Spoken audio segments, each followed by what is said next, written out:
IBADEB, Instituto Bíblico da Assembleia de Deus de Brasília. Material autodidático. Você também pode estudar por extensão, por ensino à distância ou de forma presencial. Curso de integração ministerial, curso médio e avançado em teologia. E os nossos cursos para ensino à distância, você pode estudar em qualquer lugar do mundo. Curso de integração ministerial, curso médio e avançado em teologia. Em nossos cursos presenciais, cursos de formação em psicologia pastoral, formação em ciência da religião e formação em educação religiosa. Na IBADEB você tem preços a custo acessível. Entre em nosso site e conheça os nossos cursos www.ibadeb.com.br ou pelo telefone 613573-1578. IBADEB, Instituto Bíblico da Assembleia de Deus de Brasília.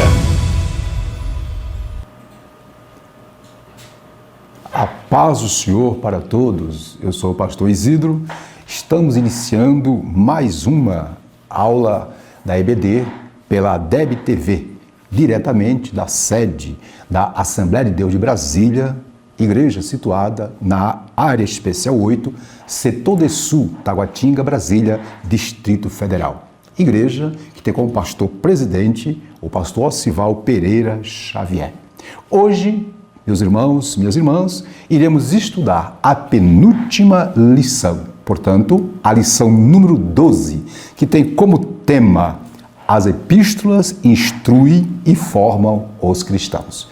Agora vamos fazer uma oração para iniciarmos a exposição da mesma. Pai querido, pedimos a tua orientação, a tua direção na ministração desta aula. Senhor, usa, Senhor, o assunto que vai ser ministrado para edificar, consolar, confortar a todos nós. Em nome de Jesus, nós oramos. Amém. Muito bem, minhas irmãs e meus irmãos, nós queremos já adiantar para todos. A lição de hoje tem como leitura bíblica, texto bíblico básico, primeira carta aos Coríntios, capítulo 1, versículos 1 ao 3, primeira epístola de Pedro, capítulo 1, verso 1 e 2, e segunda epístola de João, capítulo 1, versículo 1 ao 3. Passemos agora para o textuário conforme está aí em tela. Aí no textuário, que está situado em segunda epístola de João, versículo 3, que diz: a graça, a misericórdia, a paz da parte de Deus, Pai, e da do Senhor Jesus Cristo, o Filho do Pai, sejam convosco na verdade e amor.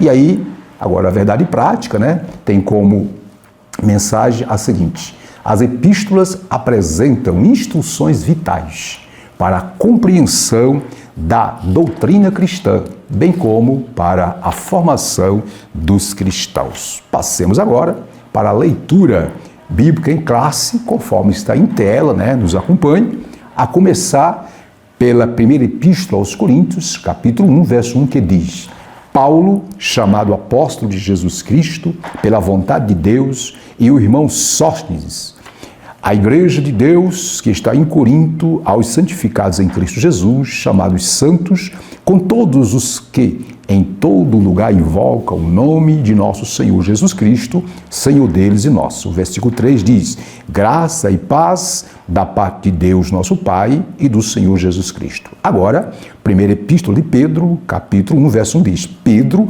apóstolo de Jesus Cristo, aos estrangeiros dispersos no Ponto, Galácia, Capadócia, Ásia e Bitínia, eleitos segundo a presciência de Deus, Pai, em santificação do Espírito, para a obediência e a expressão do sangue de Jesus Cristo, graça e paz vos sejam multiplicado. Por último, segunda epístola de João, capítulo 1, verso 1 em diante, o ancião, a senhora eleita e a seus filhos, aos quais amo na verdade, e não somente eu, mas também todos os que têm conhecido a verdade, por amor da verdade que está em nós e para sempre estará conosco.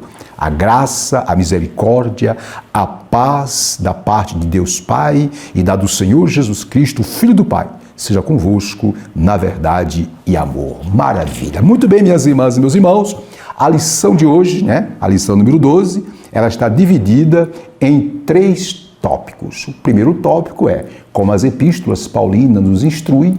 Segundo, como as epístolas gerais nos formam. E terceiro, as epístolas continuam a falar.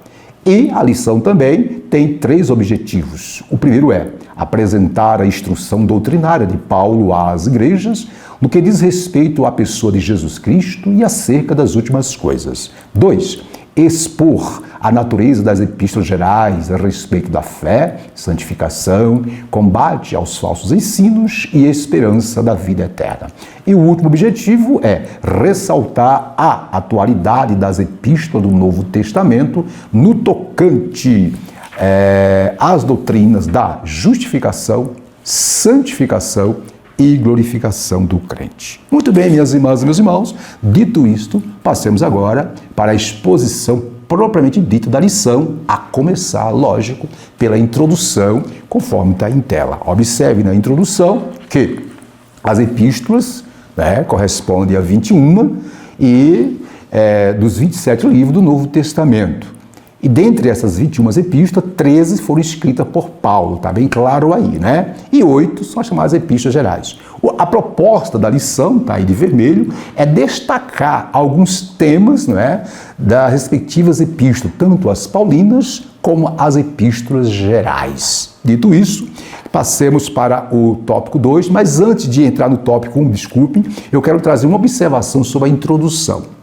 Observe, minhas irmãs, que na lição passada, isto é, na lição 11, nós estudamos sobre a ação do Espírito Santo na vida de Jesus, conforme o Evangelho de Lucas descreve, e a ação do Espírito Santo na igreja, conforme o livro de Atos dos Apóstolos.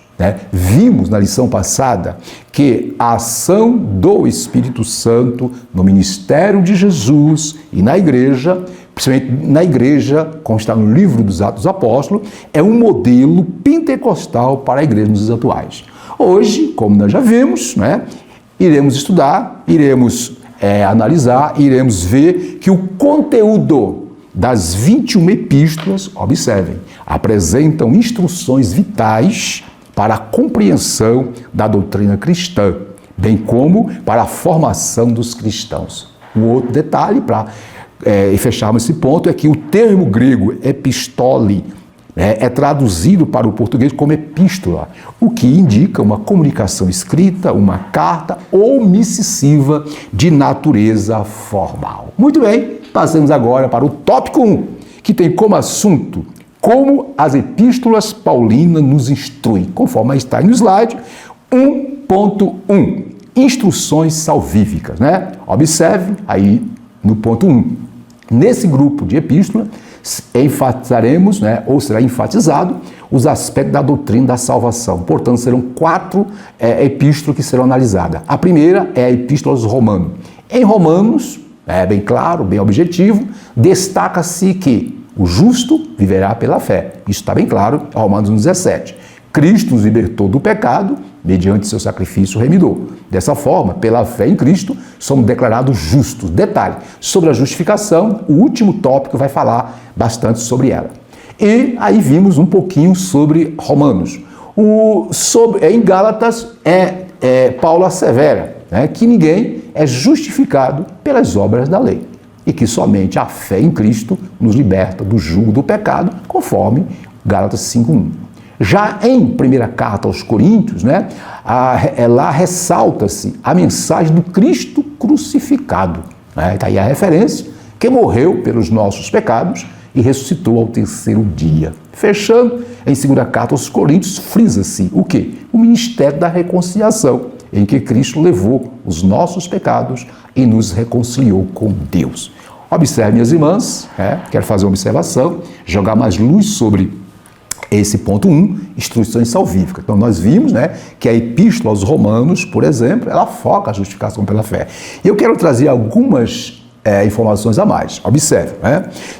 É interessante que Romanos, a grande pergunta, observe, a grande pergunta é: como pode o homem ser justo para com Deus? Isso está lá em Jó, capítulo 9, versículo 2.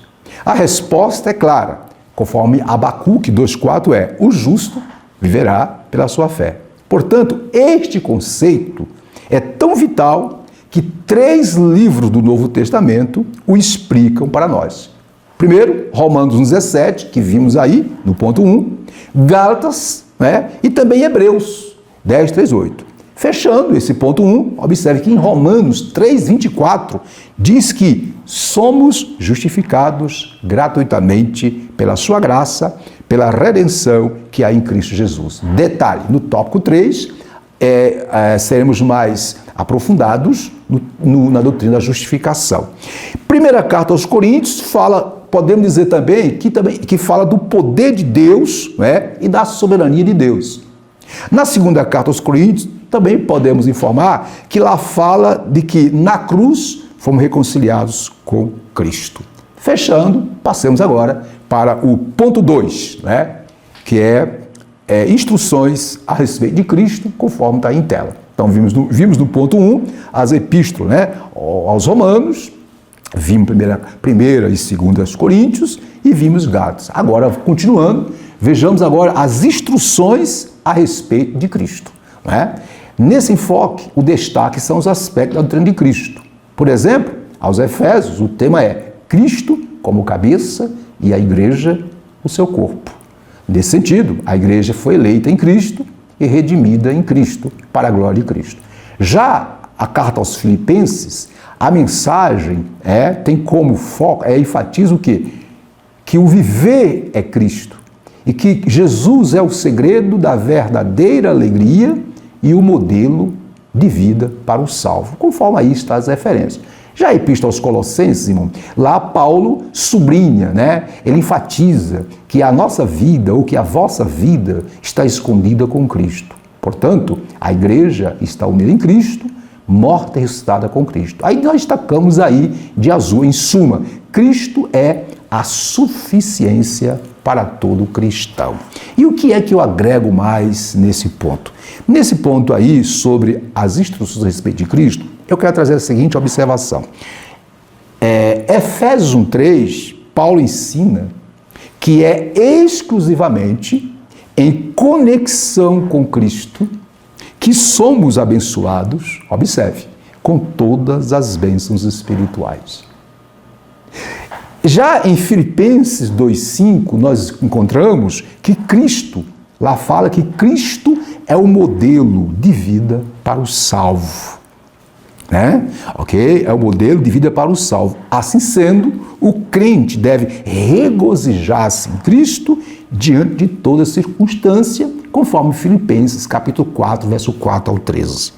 Né? Já em Colossenses, eu trago a seguinte observação.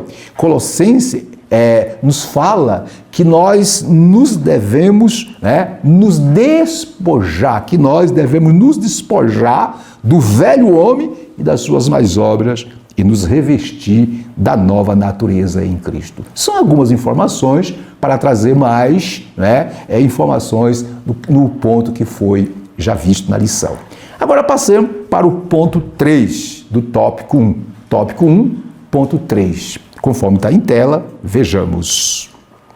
Observe, nós estamos no tópico 1, que tem como assunto como as epístolas paulinas nos instruem. Vimos no tópico 1 que as epístolas aos Romanos, primeira e segunda aos Coríntios e Gálatas, nos instrui, nos fala da salvação. Vimos no ponto 2 que as epístolas aos Efésios, aos Filipenses e aos Colossenses nos traz instruções sobre a pessoa de Cristo. E agora, no ponto 3, as epístolas 1 Tessalonicenses e 2 Tessalonicenses vai enfatizar o quê? As últimas coisas. Observe como está em tela.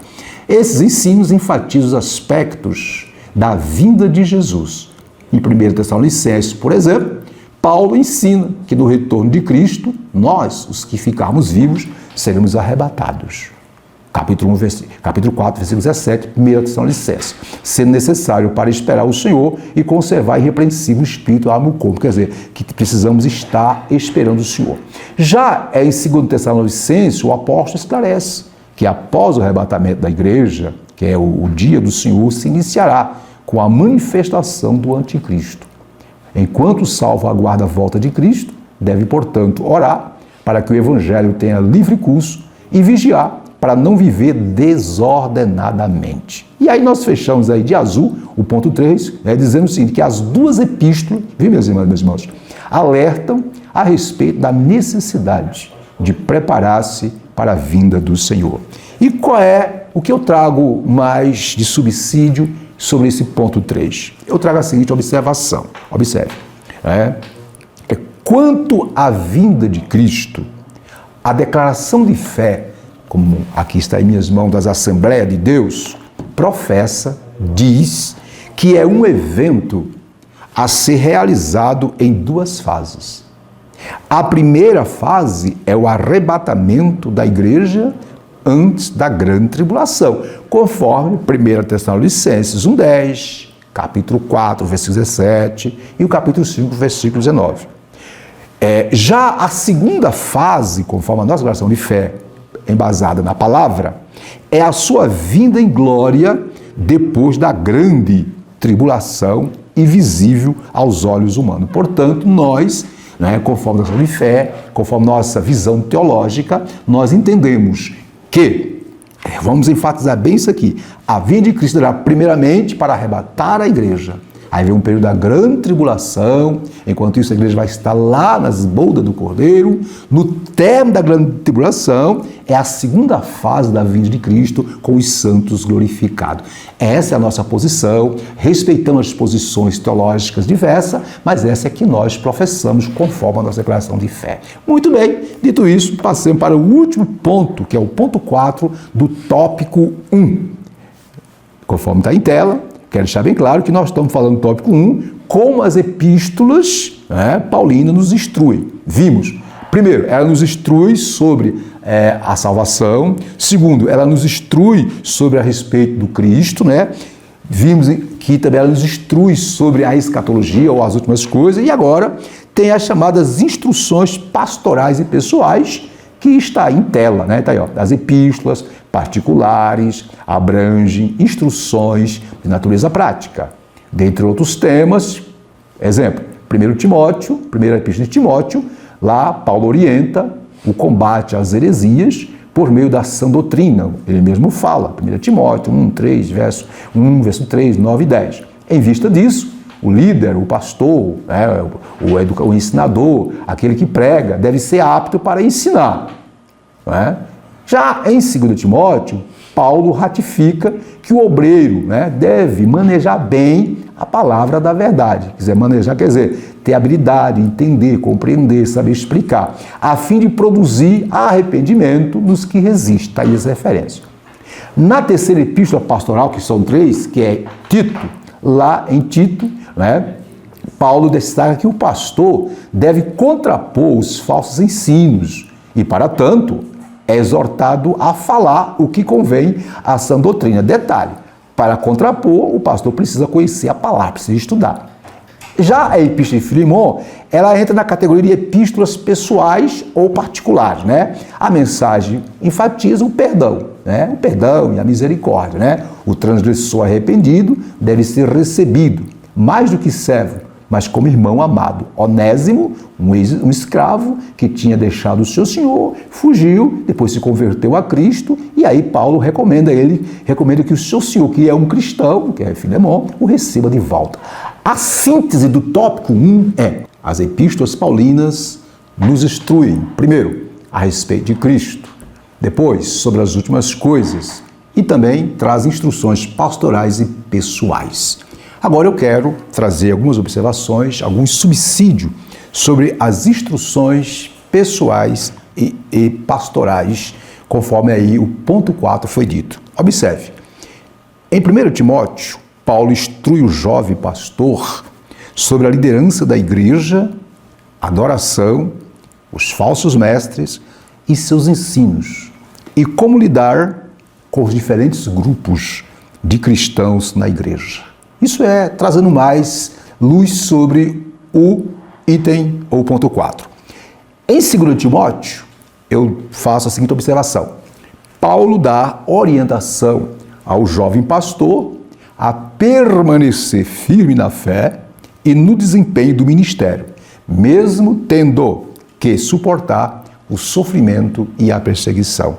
E por último, em Tito, Tito, que é a terceira epístola ou carta pastoral, Paulo nos ensina, ou Paulo ensina a Tito, que também nós aprendemos, né, que cabe ao ministro, ao pastor, ao obreiro, reafirmar a autoridade da palavra de Deus e manter-se fiel às doutrinas bíblicas. Fechando com Filemon, que é a chamada epístola pessoal ou particular, né? E aí, é claro, Filemon enfatiza o perdão e a misericórdia. Como eu disse, né? Filemon, ele tinha um escravo por nome Onésimo. Esse escravo fugiu e foi para Roma. Chegando lá, né, em contato com Paulo, se converteu a Cristo. Aí Paulo manda a carta a Filemon para que Filemon o perdoe e o receba de volta. Portanto, essa carta nos fala do perdão e misericórdia de Deus. Muito bem, minhas irmãs e meus irmãos, agora passemos para o tópico 2, que tem como assunto como as epístolas gerais nos formam. Conforme está em tela, vejamos. 2.1. Muito bem. Agora, como já dissemos, passemos para as epístolas gerais. E as epístolas gerais aqui, a princípio, tem duas. Primeira epístola de Pedro e segunda epístola de Pedro. A primeira epístola de Pedro aborda o sofrimento cristão. Ela ensina que as provações fortalecem a fé, que é preciso santificar-se, suportar os agravos e alegrar-se nas aflições. Também ela assegura que o próprio Deus é quem aperfeiçoa, confirma, fortifica e estabelece o crente fiel. Isto é o conteúdo, é uma síntese de 1 Pedro. Já a segunda epístola de Pedro, né, a mensagem, né, ela faz um alerta aos ensinos dos falsos mestres, tais como, né, esses mestres negavam a divindade, negavam a segunda vinda de Cristo. Pedro contesta tais heresias e ratifica, né, que Jesus é o Filho de Deus.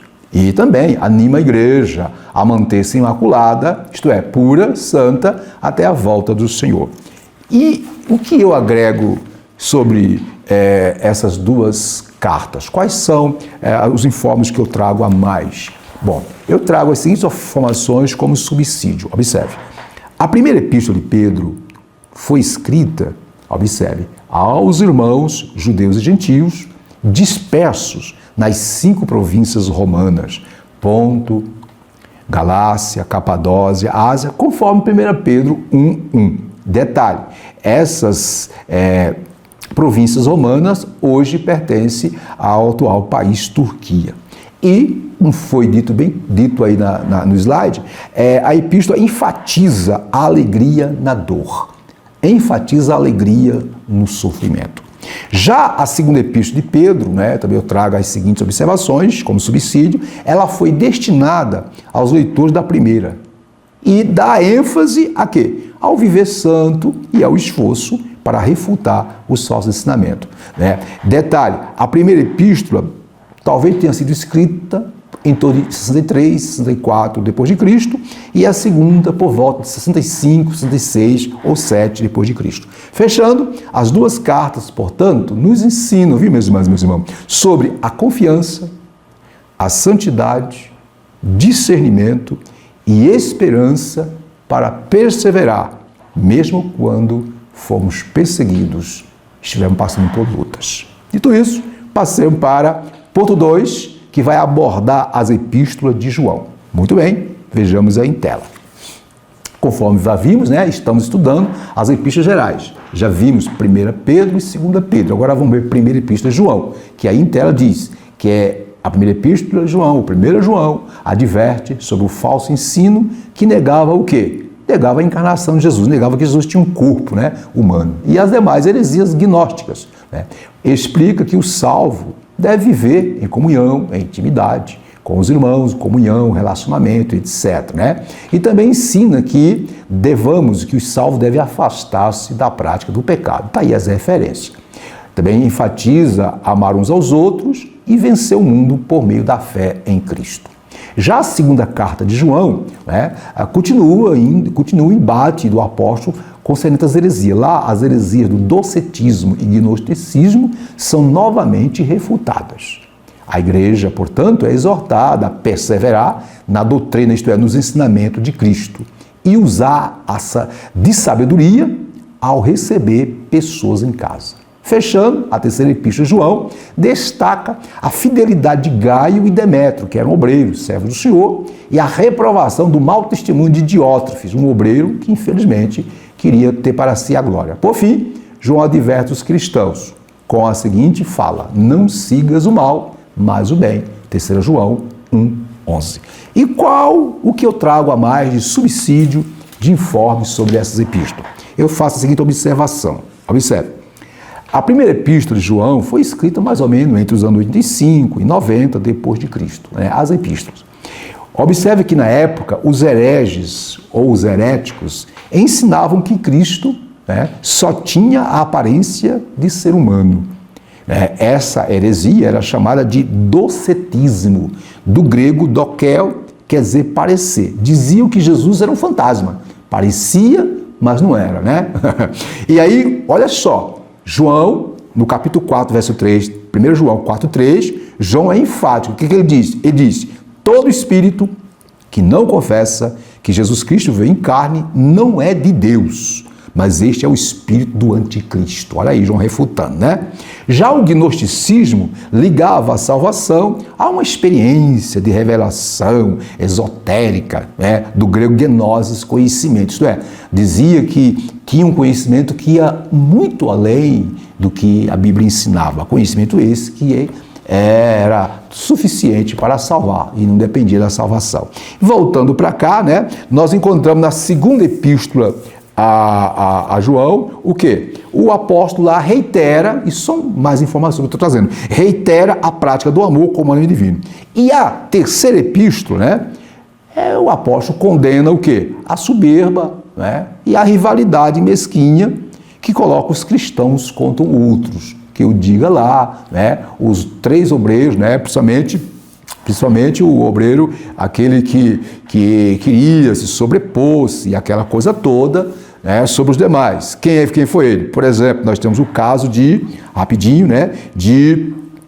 Diótrefes. Então, aí está um pequeno resumo, uma pequena síntese das três epístolas de João. Passamos agora para o ponto 3, outras epístolas gerais. Conforme está em tela, vejamos. Quais são essas outras epístolas gerais? Aí está, são 3. Aos Hebreus, a epístola de Tiago e a epístola de Judas. A começar aos Hebreus. A epístola aos Hebreus, a ênfase repousa na supremacia de Cristo. Logo no capítulo 1, versículo 1, já fala que Cristo é superior, que Deus falou pelos profetas e hoje fala pelos filhos. Jesus Cristo, em Hebreus, ele é destacado como sumo sacerdote, que por seu próprio sangue executou uma eterna redenção. Desse modo, o crente é estimulado a olhar para Cristo, vendo-o, entendendo que ele é o seu autor e consumador da fé. Ok? Já em Tiago, está bem claro aí, o autor esclarece que a fé sem obras é morta, isto é, acentua que a fé, isto é, a fé em Cristo, deve ser mostrada em ações, em atitudes. Por isso o texto adverte o cristão a ser praticante da palavra e não somente ouvinte. Em Judas, aí, o salvo, a epístola de Judas, ela exalta os salvos a batalhar pela fé. Isso por causa das heresias, dos hereges, dos falsos ensinadores infiltrados na igreja. Assim, o crente é instruído a orar e a preservar a esperança da vida eterna. Aí estão um pequeno resumo das 3 epístolas. E qual é a síntese do tópico 3? O tópico 3 nós podemos fazer a seguinte sinopse, As epístolas gerais, observe minhas irmãs e meus irmãos, advertem-nos a respeito da, primeiro, santificação, segundo, dos falsos ensinos, e enfatizam o quê? A supremacia de Cristo e a esperança da vida eterna. Muito bem. E o que eu trago de subsídio sobre as epístolas aos Hebreus, Tiago e Judas? Eu trago a seguinte observação. Vamos lá. A carta aos Hebreus, meus irmãos, foi escrita aos judeus cristãos, dispersos, que estavam lá na Palestina, e também aos dispersos. Ela a Epístola aos Hebreus é um dos livros mais cristocêntricos de toda a Bíblia Sagrada. Detalhe, ninguém sabe quem foi o autor, tá? Existe muita conjectura, mas ninguém sabe. O livro, a Epístola aos Hebreus, mostra a profundidade e grandeza da supremacia, autoridade e poder de Jesus Cristo. Portanto, a Epístola aos Hebreus foi escrita para encorajar os irmãos a permanecerem firmes na fé. E Tiago? Bom, a Epístola de Tiago, eu trago a seguinte observação. Foi destinada aos judeus cristãos que tinham deixado a Palestina, conforme Tiago 1:1. E quem é o autor? De acordo com a tradição, o autor é meio-irmão de Jesus. É Tiago, meio-irmão de Jesus, conforme Marcos 6:3. Seus leitores, isto é, os destinatários da carta de Tiago, estavam enfrentando pressão a respeito de seus valores e crenças, conforme Tiago 1:2-4. A epístola, portanto, acentua, observe, minhas irmãs e meus irmãos, que a fé em Cristo deve ser mostrada em ações. Então, Tiago não contradiz o que Paulo disse lá em Romano. Paulo diz que nós somos justificados pela fé. Já Tiago diz que a fé que o que justifica a nossa fé diante dos homens é as ações. O que Tiago está dizendo? Que Tiago está falando, diante das pessoas, o que demonstra que nós somos salvos, que cremos em Cristo, são as atitudes. Já Paulo, quando diz que nós somos justificados pela fé, isso perante Deus, que nos justifica, é a fé no sacrifício de Jesus Cristo. Dito isso, fechemos falando sobre a epístola de Judas, Judas essa epístola foi endereçada aos cristãos judeus espalhados pelo mundo, conforme Judas, versículo 1.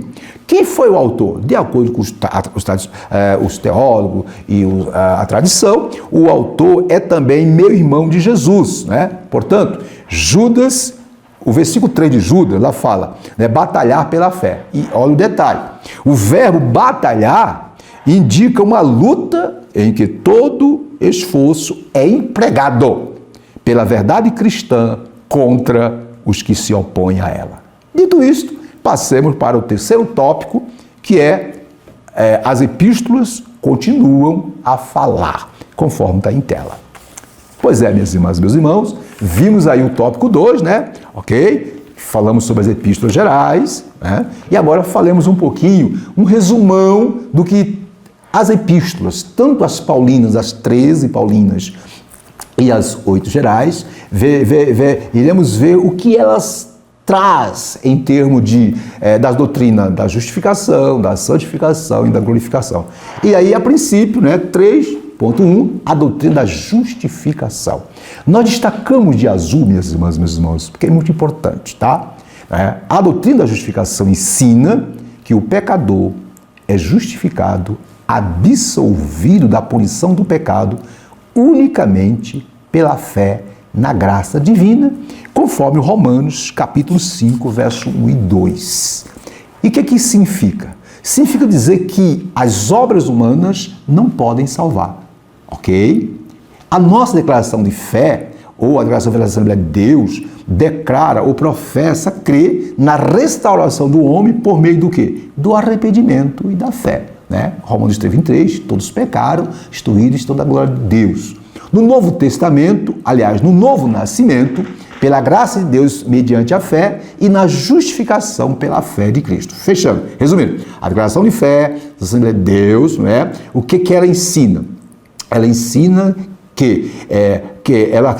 ela professa crer na restauração do homem por meio do arrependimento da fé, no novo nascimento pela graça de Deus mediante a fé, conforme Efésios 2:8-9, e na justificação pela fé no sacrifício de Cristo, conforme Hebreus 10:12. Portanto, essa é uma doutrina fundamental da fé cristã, doutrina essa que está bem enfatizada na Epístola aos Romanos e Gálatas. E o que eu trago de informes, de subsídio sobre esse ponto 1 do tópico 3? Sobre a doutrina da justificação. Minhas irmãs e meus irmãos, por favor, ouça-me, veja, observe.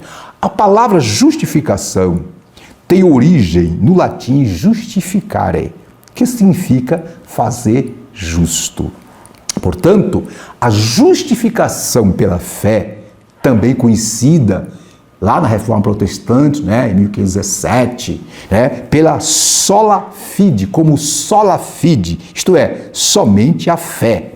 É um dos conceitos basilares de todas as denominações cristãs que advêm da Reforma Protestante. Continuando, a justificação pela fé, isso aqui são subsídios que eu estou trazendo para jogar luz no ponto 1 do tópico 3. A justificação pela fé, minhas irmãs e meus irmãos, é o que separa, olha o detalhe, o cristianismo bíblico de todos os outros sistemas de crença. A justificação pela fé, é a doutrina central do cristianismo. Observe, a justificação, portanto, é uma obra, a justificação do cristão, do crente, perante Deus, é uma obra concluída, por Deus. Então, quando aceitamos a Cristo, instantaneamente somos justificados perante Deus. É uma obra concluída e é instantânea, ou seja, ocorre no momento da salvação. É posicional. O que é isso, pastor? Deus, quando alguém aceita Cristo, reconhece que Jesus, na cruz do Calvário, morreu por ele, derramou seu sangue precioso por ele, então Deus vê em Cristo Jesus esta pessoa justificada, isto é, justificada pelos méritos de Cristo na cruz. Fechando, sem uma compreensão, eu estou trazendo mais informações sobre isso aqui, porque é cardeal, tá? Observe, sem uma compreensão da justificação apenas pela fé no sacrifício de Cristo, isto é, apenas pela fé no sacrifício de Cristo, não é nas obras, no que eu acho, no que eu penso, é no sacrifício de Cristo, não podemos verdadeiramente perceber, ou entender, ou compreender a gloriosa dádiva da graça de Deus. Em Romanos, capítulo 5, verso 1, Paulo diz: sendo, pois, justificados pela fé, temos paz com Deus por nosso Senhor Jesus Cristo. Portanto, minhas irmãs e meus irmãos, a justificação pela fé significa o quê? O ato jurídico da parte de Deus em que Ele declara como justos homens injustos por causa dos méritos de seu Filho Jesus depositado na conta da justiça divina em prol dos injustos. O justo Jesus morreu por mim. Então Deus em Cristo nos vê justificado perante a sua própria justiça. Dito isso, passamos para 3.2. Conforme está em tela, nós estamos falando sobre as epístolas que continuam a falar. Primeiramente, sobre a doutrina da justificação. Detalhe. Vimos que na epístola de João, na epístola aos Gálatas, na primeira e segunda epístola aos Coríntios, é enfatizada de forma clara a salvação, a justificação pela fé. Agora vamos lá. A segunda doutrina, que também as epístolas, tanto paulinas como epístolas gerais, enfatizam, é a doutrina da santificação, meu querido. E aí em tela está bem claro, nós até grifamos. A doutrina da santificação implica o quê? Uma vida separada do pecado, Lá em 1 Pedro 1:15-16 diz: assim como Deus é santo, nós devemos ser santos, separados, consagrados. A declaração de fé na Assembleia de Deus ensina que, já salvo, observe, e justificado, o novo crente entra, olha o detalhe, gente, de imediato no processo de santificação. Detalhe, a santificação tem dois posicionamentos. Tem a santificação posicional, que Deus nos vê em Cristo, santo, separado para Ele, e tem a santificação processual, a continuada, aquela que é um processo continuado, que só para quando esse corpo tombar por terra. E aí vem, de azul, porém essa transformação, eu já adiantei, minhas irmãs, vai sendo aperfeiçoada durante a jornada do cristão, tá ok? Conforme aí está, 2 Coríntios 3:18, de glória em glória e etc. Fechando de verde, sobre a doutrina da santificação. Desse modo, o crente precisa ser santificado pelo Espírito, purificar-se tanto da carne Detalhe, carne aqui é a natureza humana, viu? Tanto da carne como do espírito, pois sem a santificação ninguém verá o Senhor. Ainda aí, eu deixando em stand-by, observe que a doutrina da santificação, ela é descrita, ela é mostrada, ela é enfatizada em todas as cartas paulinas, nas 13 cartas paulinas e nas epístolas gerais, tá bom? Ok? Então, e o que eu trago, o que eu tenho de subsídio para ampliar o entendimento sobre a doutrina da santificação? Observe, minhas irmãs, eu trago a seguinte observação para todos. Etimologicamente, santificação ou santo vem do hebraico kadosh e do grego agios, né? Significando o quê? Santo. Então, santo, a palavra santo vem do hebraico kadosh e do grego, né, agios, quer dizer o quê? Puro, separado para Deus. Então, santificação, santo, conforme a Bíblia, quer dizer puro e separado para Deus. Aí vem um detalhe, a santificação, portanto, tá bom? É um processo contínuo, olha o detalhe, minhas irmãs, meus irmãos, de crescimento pelo qual nos tornamos mais semelhante a Cristo, ok? Então eu vou repetir. Ao aceitarmos a Cristo, somos justificados perante a justiça de Deus. O sangue de Jesus lá nos justificou, né? Foi pago a dívida. E nós entramos no estado, nós fomos separados do mundo e consagrados a Deus. Isso aí chama-se uma santificação posicional. Fomos separados. Só que tem a santificação, o quê? Continuada, querido. É o processo. Cada dia melhorando, cada dia melhorando. E quando é que para isso, pastor? Ah, querido, quando esse corpo, né, tombar por terra. Que enquanto estivermos neste mundo, estamos sujeitos a pecar. Mas continuando, observe. Portanto, a santificação ocorre após, né, no caso, o processo de crescimento, desenvolvimento, após a justificação. Após a pessoa aceitar Cristo como Salvador, ser justificado, começa o processo. Posicionalmente, Deus nos vê santos, separados em Cristo, separados do mundo para Ele, porém, também Deus nos enxerga um ser em desenvolvimento, em crescimento, para atingir aquela glória que lá no Éden, Adão e Eva perderam. Continuando, observe. A santificação, portanto, é a continuação, como eu já disse, do que foi começado na regeneração. Observe que, segundo a Epístola de Pedro, observe, é conforme o que nós estamos falando aqui não é como eu acho, como eu penso, como o teólogo ou o pastor disse, não. É o que diz a Bíblia. O que diz a Bíblia em 2 Pedro 3,18? Diz lá, crescei na graça e conhecimento de nosso Senhor e Salvador Jesus Cristo. Aqui é a santificação continuada. Portanto, alguém vai perguntar, pastor, quais são os meios de santificação? Os meios de santificação é a pessoa do Espírito Santo, produzindo em nós o seu fruto, o amor, a alegria, a paz, a longanimidade, a benignidade, etc., não é? Ok? Porque o fruto do Espírito é o caráter de Cristo em nossas vidas e nós temos que dar lugar. E também o quê? A palavra de Deus. Jesus disse no Evangelho de São João 17:7, Pai, santifica-os na verdade. A palavra, a tua palavra é a verdade, não é? Então aí está um pouquinho do que diz a doutrina de santificação. Tudo conforme a palavra, né? E detalhe, lá em 1 Pedro 1,6 diz que aquele que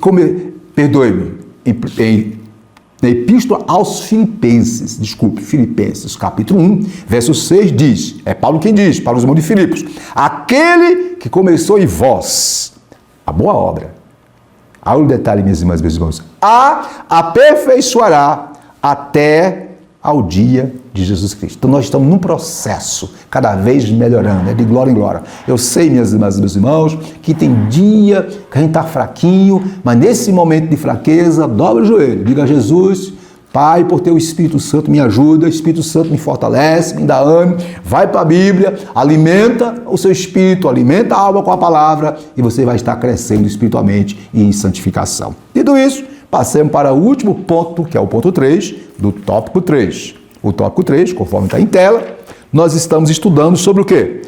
As epístolas continuam a falar. Vimos rapidinho, né? No tópico 1, as epístolas paulinas. Vimos a epístola aos Romanos, Gálatas, 1ª e 2ª Coríntios. Né? Depois, na continuidade, vimos que essas epístolas, elas têm uma visão que é mostrar a salvação. Vimos as epístolas depois, as epístolas aos Efésios, Filipenses, Colossenses e etc. Depois vimos as epístolas gerais. Todas essas epístolas falam da justificação, da santificação e agora vão para o ponto 3, do tópico 3, que é a doutrina da glorificação, conforme está em tela. Maravilha! Olha aí, ó. Está aí, ó. Epístolas continua a falar, né? A doutrina da glorificação.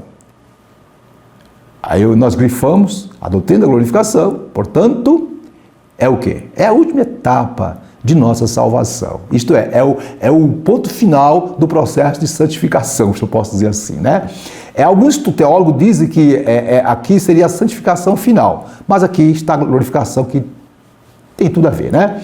Nós destacamos aí de azul, nesse processo, isto é, de glorificação, o pecador é salvo pela graça, olha o detalhe, justificado pela fé, santificado pelo Espírito, e eu colocaria pela palavra, e prossegue até a medida da estatura de Cristo, conforme Efésios 4,13.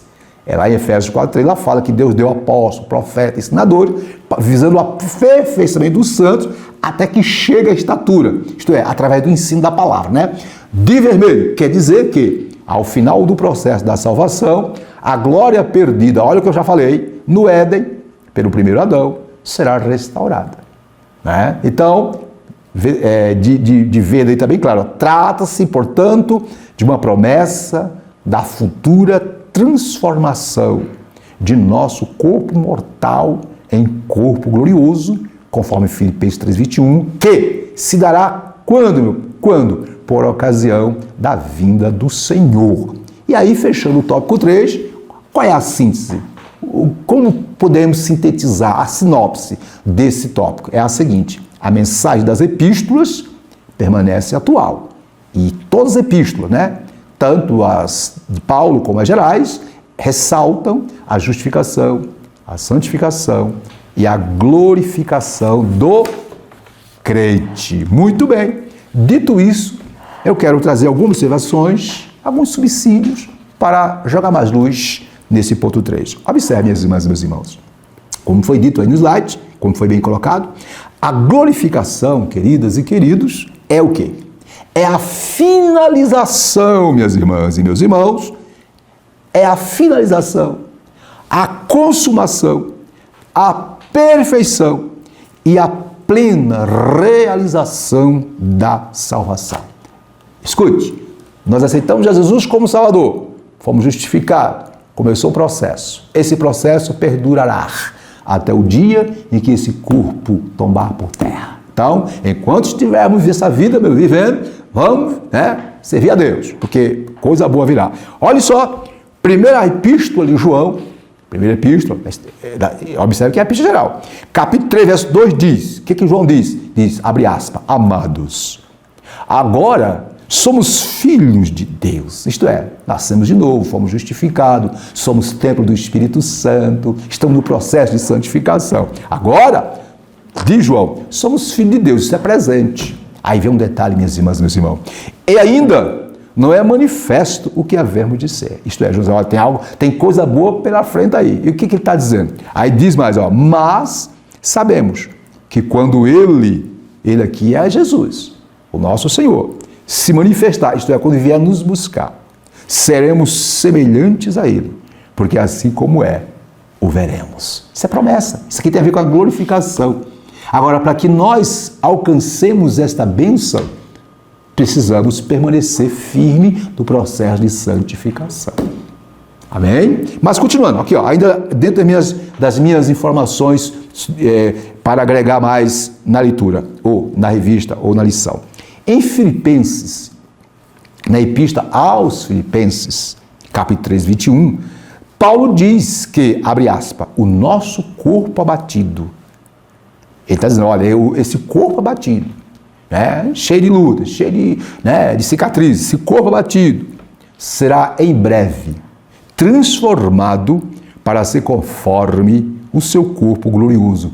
Conforme o seu corpo glorioso. Corpo esse de quem? Corpo de Jesus. Segundo o seu eficaz poder, suscitar também assim todas as coisas. E ainda, minhas irmãs e meus irmãos, para fechar, eu não poderia deixar de ler uma passagem muito clássica que está aí está inclusive na revista, né? Primeira carta aos Coríntios, capítulo 15, não é? Versículo de número 53. Olha só, eu vou ler. Isso aqui é promessa para o futuro, isso tem a ver com a glorificação. Isso aqui é de Deus. Eu aguardo esse dia. Você aguarda? Então, observe. Diz Paulo, porque é necessário que este corpo corruptível se revista da incorruptibilidade, isto é, de um corpo glorioso. E que o corpo mortal, esse corpo frágil, que é sujeito às fraquezas, que esse corpo mortal se revista da imortalidade. Aqui a imortalidade tem a ver com o corpo glorioso.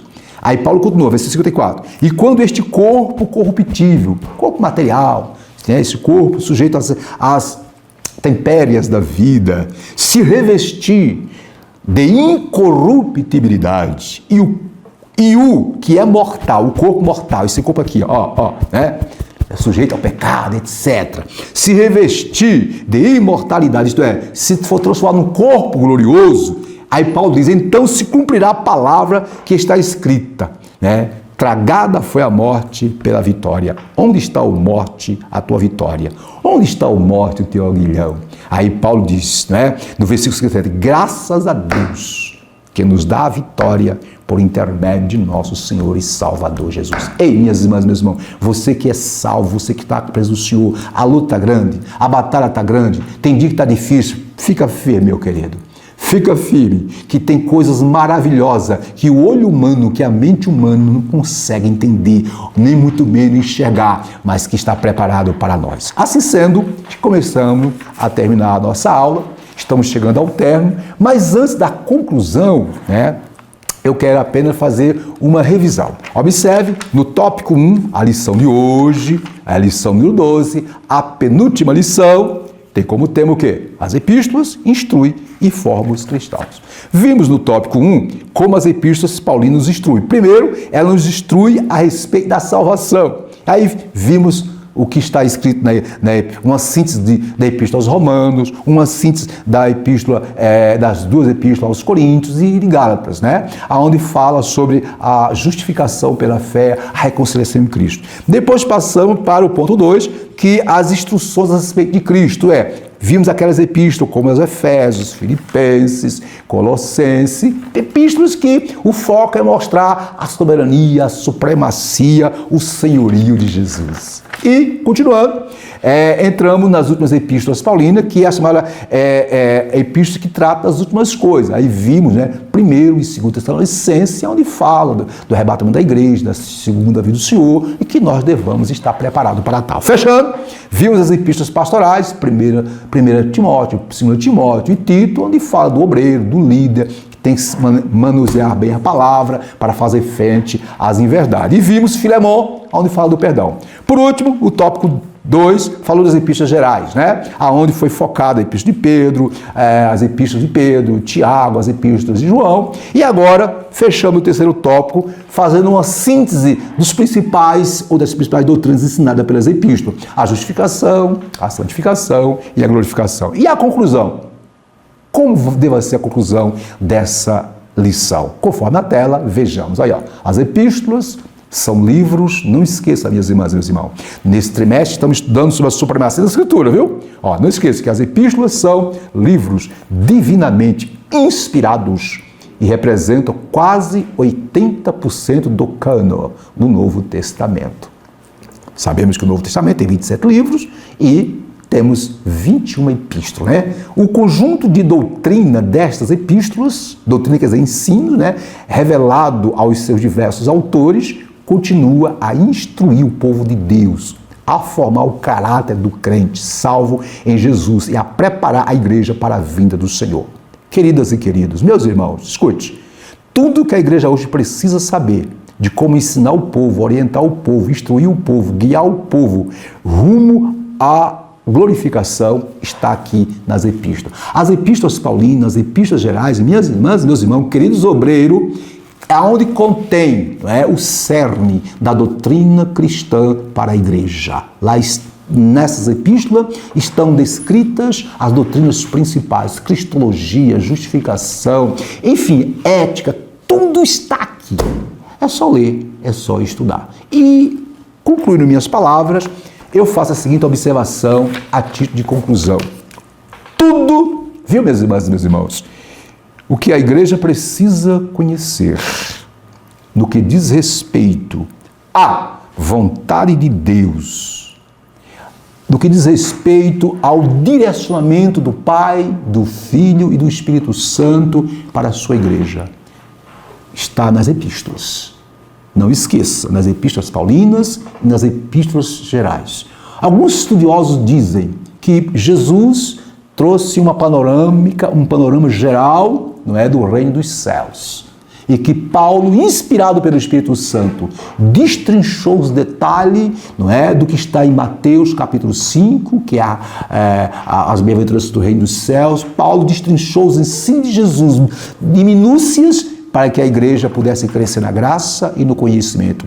Por favor, se alguém ensina alguma doutrina, alguma coisa, dizendo que tal doutrina é superior ao que Paulo disse, ao que está contido nas cartas gerais, é anátema. Ok? Dito isto, continuando, observe. As epístolas, portanto, descrevem as instruções.